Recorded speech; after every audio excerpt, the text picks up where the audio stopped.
તૈયાર છો ને? અગાઉ આપણે શીખ્યા હતા ત્રિકોણની એકરૂપતા વિશે.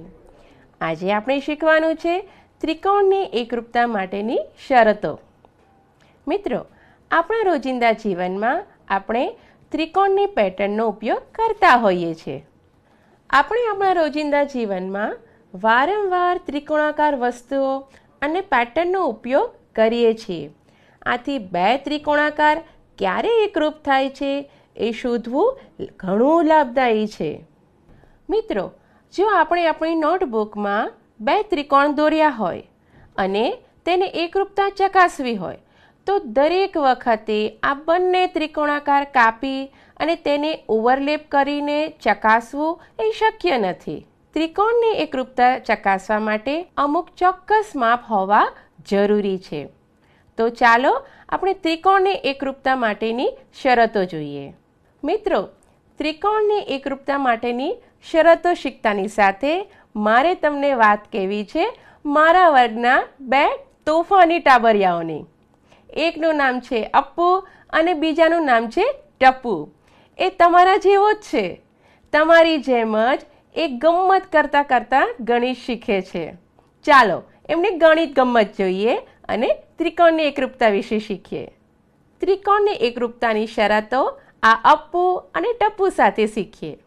આ છે અપ્પુ અને આ છે ટપ્પુ. ચાલો એ શું ગણિત ગમ્મત કરે છે આપણે જોઈએ. અપ્પુ કહે છે, મેં એક ત્રિકોણ દોર્યો છે.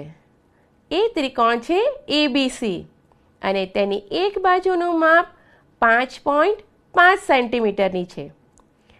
અપ્પુ હવે ટપ્પુને આ જ ત્રિકોણ તેની નોટબુકમાં દોરવાનું કહે છે. પરંતુ ટપ્પુ શું કહે છે? ટપ્પુ એમ કહે છે કે આ માહિતી પરથી તો હું ઘણા બધા ત્રિકોણ દોરી શકું છું. અને એણે ત્રિકોણ દોરવાનો પ્રયત્ન કર્યો. અહીંયા તમે એની નોટબુકમાં જોઈ શકો છો મિત્રો. એણે એક ત્રિકોણ દોર્યો જેની બાજુનું માપ 5.5 સેન્ટીમીટર છે. આ ત્રિકોણ ગુરુકોણ ત્રિકોણ છે. એણે બીજો ત્રિકોણ દોર્યો. આ ત્રિકોણની એક બાજુનું માપ પણ 5.5 સેન્ટીમીટર છે. પણ આ ત્રિકોણ તો કાટકોણ ત્રિકોણ છે. એણે ત્રીજો ત્રિકોણ પણ દોર્યો જેની એક બાજુનું માપ 5.5 સેન્ટીમીટર છે. પણ આ ત્રિકોણ તો લઘુકોણ ત્રિકોણ છે. ટપ્પુએ ના પાડી અપ્પુને કે માત્ર એક બાજુનું માપ હોવાથી આપણે કોઈ એક ચોક્કસ ત્રિકોણ ન દોરી શકાય. આમ એક બાજુનું માપ પૂરતું નથી. આથી અપ્પુ શું કરે છે? અપ્પુ તેને ત્રિકોણ ABCની બે બાજુનું માપ કહે છે. ત્રિકોણ ABCની બે બાજુની લંબાઈ 5.5 સેન્ટીમીટર અને 3.4 સેન્ટીમીટર લે છે. ટપ્પુ હવે આ ત્રિકોણ દોરવાનો પ્રયત્ન કરે છે. પરંતુ આ વખતે પણ તેણે આ માહિતી પરથી ઘણા બધા ત્રિકોણ દોર્યા. ચાલો જોઈએ એણે કયા કયા ત્રિકોણ દોર્યા. બાળ દોસ્તો, અહીંયા તમે જોઈ શકો છો 3 ત્રિકોણ. આ ત્રણેય ત્રિકોણની બંને બાજુઓના માપ 5.5 સેન્ટીમીટર અને 3.4 સેન્ટીમીટર છે. આથી અપ્પુ એને 3 બાજુની લંબાઈનું માપ આપે છે. અપ્પુ કહે છે, ભલે, હું 3 બાજુની લંબાઈ આપું છું. ત્રિકોણ ABCમાં AB બરાબર 5 સેન્ટીમીટર, BC બરાબર 5.5 સેન્ટીમીટર અને AC બરાબર 3.4 સેન્ટીમીટર છે. ટપ્પુ કહે છે, મને લાગે છે કે હવે તે શક્ય છે.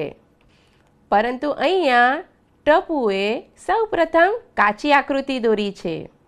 ટપ્પુ કહે છે, હું પ્રથમ પ્રયત્ન તો કરીશ કાચી આકૃતિ દોરીને, જેથી મને લંબાઈ સહેલાઈથી યાદ રહે. ટપ્પુએ સૌપ્રથમ એક બિંદુ લીધું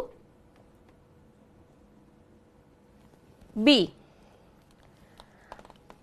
આ બિંદુથી તેણે 5.5 સેન્ટીમીટર પર એક બીજું બિંદુ લીધું અને તેને નામ આપ્યું C.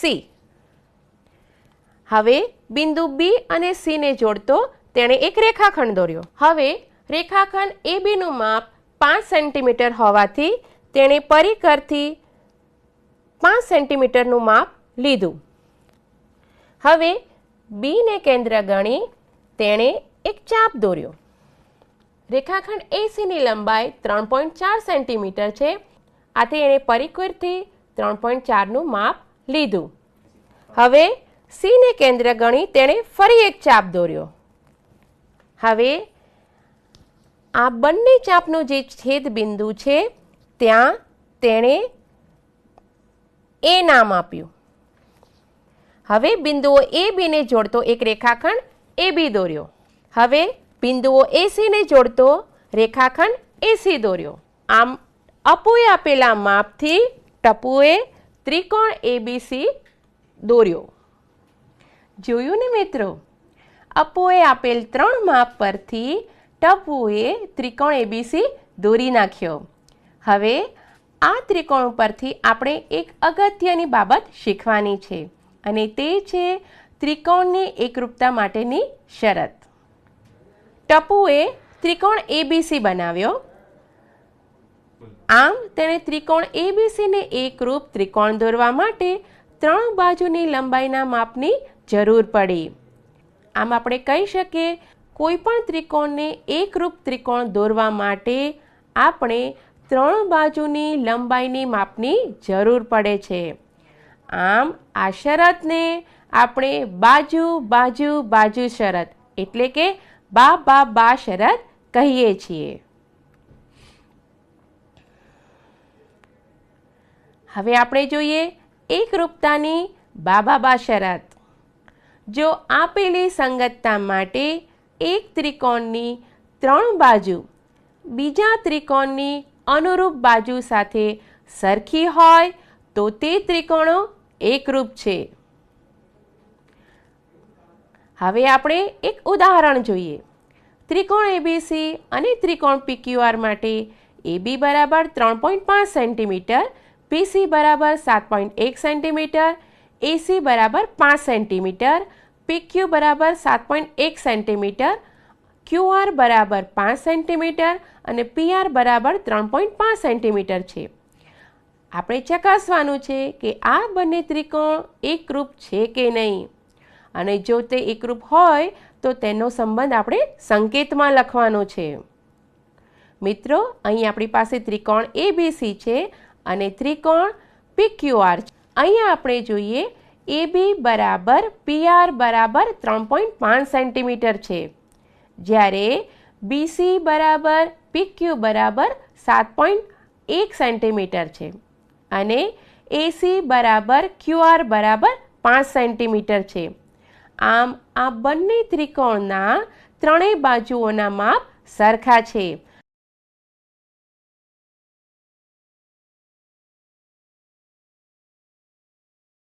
આ શરતને આપણે બા શરત કહીશું.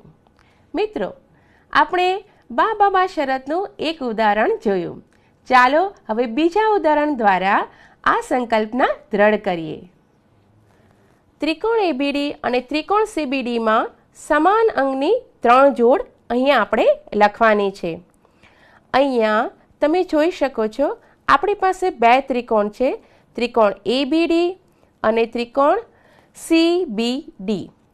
અહીંયા એબી બરાબર સીબી થાય છે, એડી બરાબર સીડી થાય છે અને અહીંયા બંને ત્રિકોણની સામાન્ય બાજુ બીડી બરાબર બીડી છે. આમ ત્રિકોણ એબીડી અને સીબીડીમાં આ 3 બાજુઓ સમાન છે.